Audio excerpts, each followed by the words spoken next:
Welcome to the Old Time Radio Superman Show. From Boise, Idaho, this is your host, Adam Graham. Got a comment? Email me, adam@adamsweb.us. Be sure to check out Laser and Sword magazine, laserandsword.com. Last week I mentioned Jonah Hex. I think that after this weekend's box office, I'll try and raise money for the show by getting producers to pay me not to mention their movies or the titles. I wasn't specifically talking about the movie. Did not do well at the box office, but I think that tends to be the case with a lot of the really strong anti-hero stories.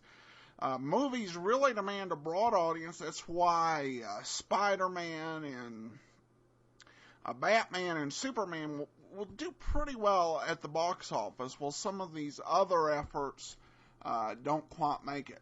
All right, well, enough of that. Let's go ahead and we're going to get back into the Silver Arrow. We're going to get started on part 2.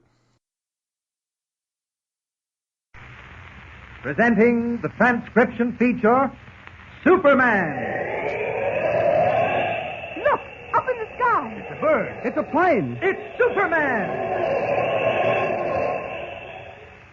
Yes, it's Superman, strange visitor from the planet Krypton, who came to Earth with powers and abilities far beyond those of mortal men.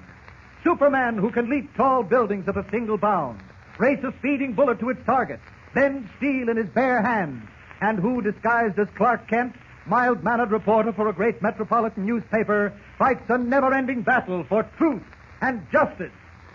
But before we join Superman, listen. And now to our story. Ignoring the warning of the old prospector, Hopeful Jake, to steer clear of Dead Man's Gulch, a deserted ghost town, Kent, Tumbleweed, and Jimmy went there in search of a clue to the puzzling verse engraved on an old silver arrow Jimmy had found.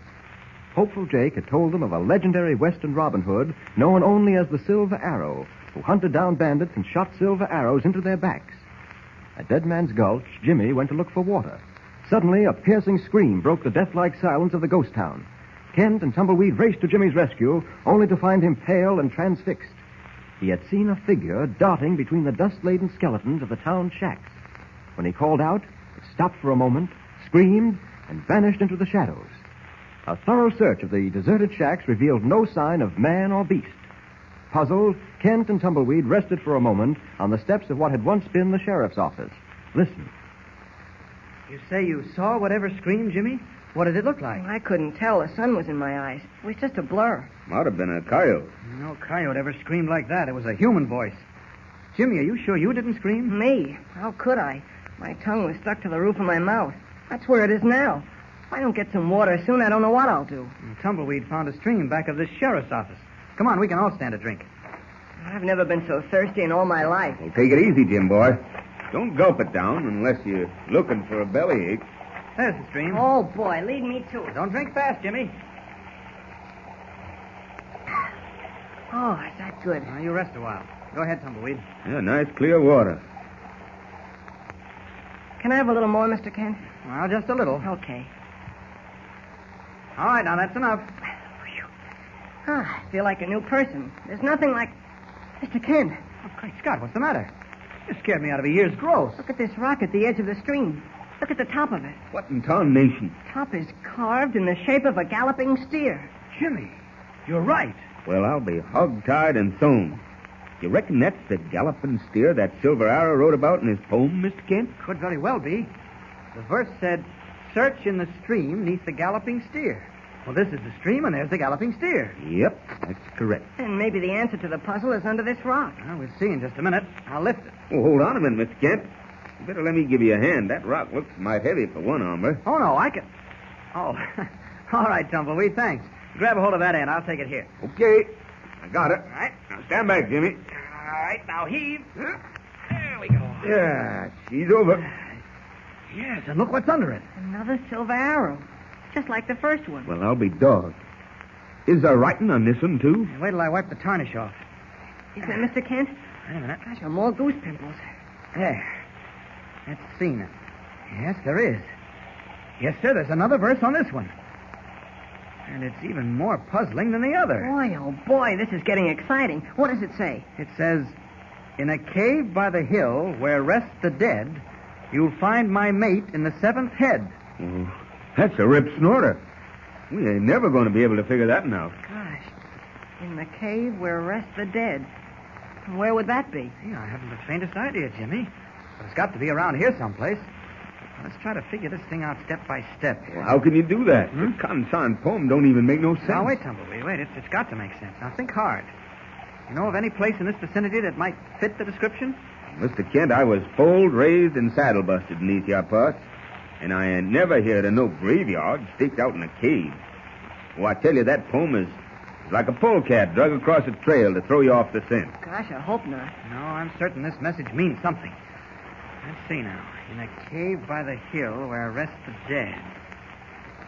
Tumbleweed, do you know of any place around here that might be called a cave in which anybody has ever found bones? I mean, not necessarily human bones, any kind. You mean bones of animals? Yes, even coyotes or buzzards, any kind. Let me think now.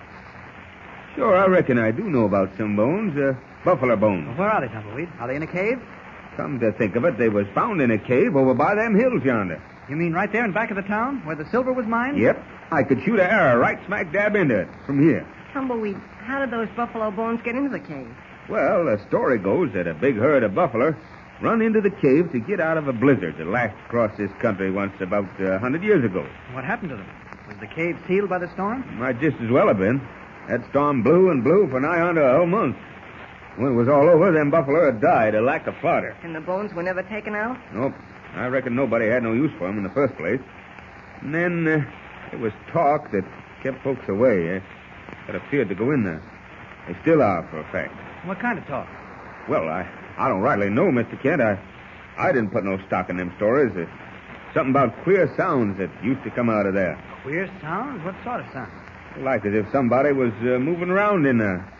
And some folks said is how they heard pounding, like a man was beating out horseshoes. Golly, do you think... I think it's a lot of nonsense. Just stories made up by local pranksters. Perhaps by somebody who had a reason for keeping people out of there. Well, maybe so. I reckon you're right. Anyhow, I think we ought to be hitting the trail for the ranch if we want to make it before sundown.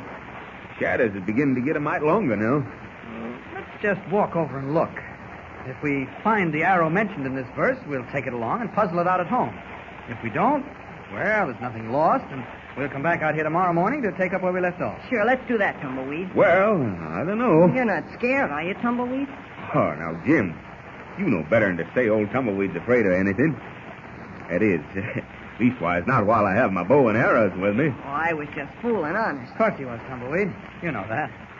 Well, come on. It's getting dark. Okay. We won't stay any longer than it takes to find out if it's the right cave. And pick up the arrow, maybe. Yeah. Let's mosey then. As Kent, Tumbleweed, and Jimmy start for the cave, a pair of beady eyes watches their progress closely. Hiding in the ever-lengthening shadows that mark the gathering dusk, a figure darts from one deserted, broken-down building to another, keeping close behind the two men and their young companion. Beyond the edge of the town, the figure moves from sagebush to rock, taking advantage of any cover. As the three approach the mouth of the cave, Jimmy stops short. I tell you, Mr. Kent, I feel like somebody's following us. Oh, nonsense, Jimmy. Well, just 'cause this here is called a ghost town, Jim, ain't no reason for you to get them kind of feelings. It's only called that because ain't nobody lives here in these buildings. Ain't been nobody here for nigh on to 40 years. I know that, and honest, I don't feel creepy or scared, but since I heard that scream... Of course, I understand.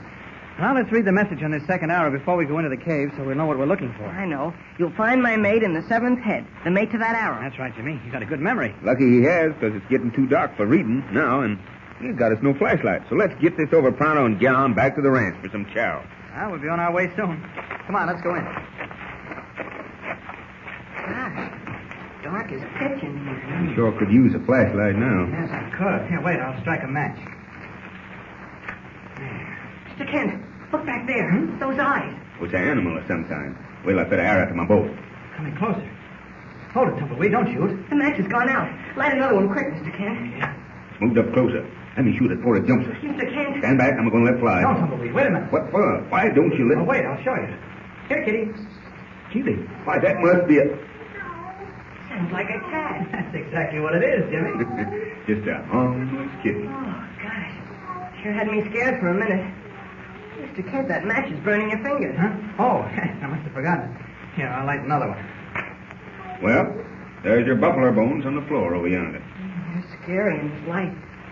Those skulls. Yeah, dozens of them lined up. Let's see now. 1, 2, 3, 4, 5, 6, 7. There's the seventh head over there. Jimmy, Tumbleweed, we were right. This is the cave. Is the arrow there? Sure is. Here, duplicate of the other two. Say, Mr. Kent, it's just as dark outside as it is in here. We better mosey on back. Golly, I can't wait to see what this arrow says. Well, while you're looking, you two, I'll mosey over and get the horses and Jimmy's pony. I'll take the kitten with me. Wait, Tumbleweed. We'll need you to get the answer to this riddle. Well, what do you mean? Just a minute. I'll light another match and read it to you. What's it say? Here it is. Pace 7 to the south, then face the east. Shoot this arrow where the sun shines least. Sounds just like one of those old-fashioned riddles. Yeah, it does. Seems easier to figure than the others. All we have to do is follow the directions and then shoot this arrow where the sun shines least. It's a cinch. The sun ain't a-shining no place now. Yeah, you're right. Well, we'll have to come back and try it tomorrow. I can hardly wait. Well, you'll just have to wait, Jim. Look, ain't the use of all of us walking back for the horses. You and Jim sit here, and I'll go get them. Ah, that sounds good to me, because I'm pretty tired. Okay, Tumbleweed. We'll accept your offer. Meanwhile, we can explore this cave a little more. It's my last match. Be right back. Oh, there goes that match. Like the last one. Mr. Kent, will you promise not to laugh at me if I tell you something? Why, certainly, Jimmy. What is it? Are you frightened? Don't be afraid to admit fear. That's the best way to lick it. No, it's not that exactly. It's just that I've still got that funny feeling. Jimmy, that sounded like Tumbleweed. Come on. Mr. Kent, what's that? Jimmy, stand back. Mr. Kent, where are you? What's happened? I'm right here, Jimmy. There's a landslide. The entrance to the cave will be blocked up. Then we can't get out. We're trapped. Jimmy!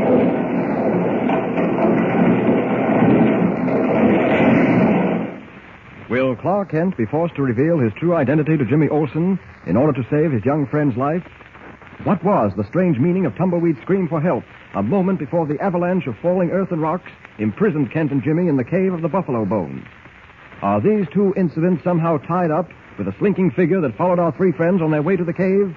Don't miss a single episode of this thrilling story. Tune in and listen with Superman. Don't forget, tune in again for the next thrilling episode with Superman. Look, up in the sky. It's a bird. It's a plane. It's Superman. Superman is a copyrighted feature appearing in Action Comics magazine.